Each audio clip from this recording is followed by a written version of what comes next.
How are you? I'm great. How are you doing? I'm good. You, of course, are half of Wye Oak. You're only a two-piece. Yeah, we're just the two of us. Have you always been a two-piece? Yeah, since the very beginning, as a matter of fact. We used to play in some bands together in high school, and after a while, everyone sort of went their separate ways, and it turned out that we were the only people that wanted to still keep playing music together, and so we've been a two-piece ever since. We've been playing music together for the better part of a decade, actually. All right. Because have just released an album called Shriek, which is your fourth full-length album. That's right. It says here you both started out in Baltimore and Maryland, but you now live on opposite sides of the country. How's that been trying to work together when you're so far away? Actually, it's been kind of a blessing. And it's only just because, the writing of this record was very different for us. And because we lived separately from one another, if I had an idea, I wanted to share it with Andy, I had to realize it, to record it before that I could share it. And so the recording actually became sort of an integral part of the writing process from the very beginning. And I think that actually shaped this record in a way for the better, because writing and recording simultaneously, I was actually able to just sort of build these more complex and more interesting and exciting rhythmic and melodic ideas that, if I was sort of writing in my head or writing with an instrument, may not have taken shape in the way that they did. And so, the way that we were forced to make this record due to our geographical distance, I think actually made the songs stronger. And I don't think I would ever do it differently here on out, regardless of whether it was a necessity or not, because, the way that it's sort of changed the way that I work as a songwriter has been something that I think is very valuable. And it was a really good and important skill set to learn. Right, and speaking about shaking things up, you decided to learn to play bass too. Were you a guitarist before that?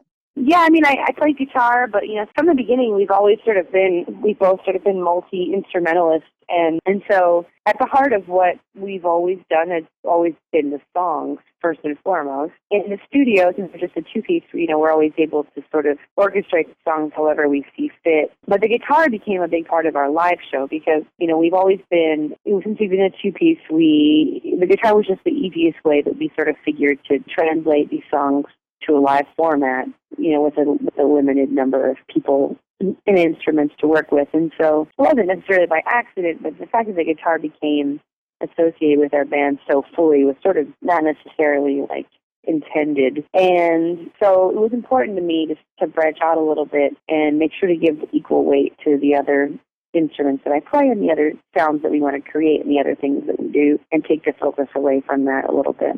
Right. So when you do perform live, what instruments do you have on stage now? Well, my setup is threefold. I play bass for about 75% of the new material, and I play keyboard on about 25% of the new material, and then for all the old material, I still have guitar. So I'm sort of bouncing around between those three things and singing. And Andy's setup is the same on, visually at least. He's playing drums with one hand and his feet, and he's playing keyboards with his left hand. But his keyboard is sort of orchestrating a much more complicated array of sounds and textures than it was before. So, we're juggling a lot between the two of us, for sure. Yeah, a man who can multitask. Yeah, it's useful. It's a very useful skill. It'd be an interesting show to actually see, but of course, you're touring America and Canada, but you're also going to Europe, but you're not coming to Australia at this point in time. We'd very much like to. I think, it's definitely on our list of priorities, but, just because nothing's booked yet doesn't mean that it won't happen, but I think we'd very much like for it to happen. Have you been here before? No, we never have. We've tried. Last year we did a tour in Asia, and we thought it would be really great to sort of jump over and come to Australia as well, but the timing didn't work out. So we're hoping this time around because, we both really, really like to visit. Yeah. At the moment, you're going, of course, to Europe, but have you pretty much done Europe before? We've probably been to Europe, I don't know, maybe 10, 15 times. I don't know. At a certain point, I kind of lost track, to be honest with you.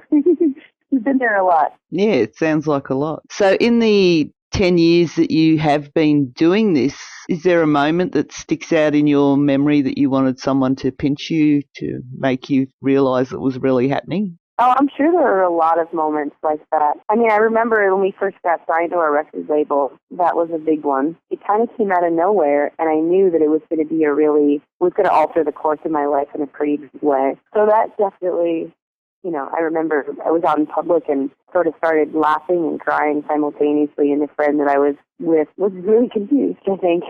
But, and since then, we visited so many places and met so many of our close and I wouldn't be the person that I am today without having done this. And so, we've been very, very lucky, and we feel very fortunate to have spent the last 10 years the way that we have. Yeah. Is there something else that you would have done if you hadn't gone into music? Were you in college studying something, or? I was in college. I was an English major, which basically meant that I loved to read and write, but I had no idea what I was going to do with an English degree. And that's kind of just the thing, is like I didn't really have a backup plan. Music has always sort of been the thing that I'm best at and the thing that I'm most passionate about. So, I mean, how many people sort of get the chance to, make that into their career and livelihood? It's really special. It's almost impossible for most people. So I'm grateful for it, for sure. But yeah, I don't really have. I mean, if everything just sort of stopped right now, I don't know what I would do. I'd probably end up going back to the restaurant I used to work. I really have no clue. There's no shame in that if you're a musician working in a bar or restaurant. None at all. No. So with the album Shriek, which is available now, do you have a favourite song on that, dare I ask? Oh, man. Well, I mean, I think it sort of is always changing. I think right now my favorite song is probably either the first or the last track, but that's kind of one of the things that's so remarkable about this record for me, is that I'm kind of my own worst critic in a lot of ways, and I still really love this record, and I still really love the songs on it a lot. So, yeah, I mean, I think if I had to choose right now, my answer would be different from maybe if you asked me in a week, but probably Before, which is the first track, or Logic of Color, which is the last. Right. And I should tell people that they can go to wyeoakmusic.com, and you do have all your upcoming shows. You've got media, you've got your store there where people can purchase the album and probably your last albums as well. And you do have, of course, links to all your Facebook and Twitter and YouTube and all the bits and pieces that a band needs these days. All that stuff. What about the film clip making process? Do you enjoy that? Oh, yeah, no, I think the best thing that you can do in that scenario is to choose people that you really respect and trust, because, I have ideas, and there are certainly like images that come to mind, but it's not really my forte, and so one of the best things about making videos is like you choose people who you really trust to bring your vision to life, and then let them do whatever the hell they want. For this record, I think we are going to have some of the best videos that we've ever had, mostly because we're working with people who are really, really talented, and we're giving them as much free reign as possible. So, I think we've been maybe more hands-on with some videos in the past, but we're not filmmakers, we're musicians. So I think my favorite thing is sort of stepping back and allowing them to do their best work and then getting to see the final product when it's done.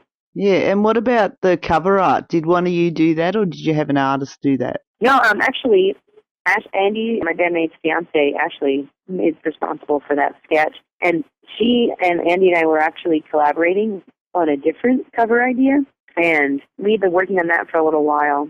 And then she sent me an email. It was like, oh, and I made this thing, maybe we could use it for a T-shirt sometime. The second I saw it, I immediately was like, stop working on that other thing. This is the cover. This is the thing. It's perfect.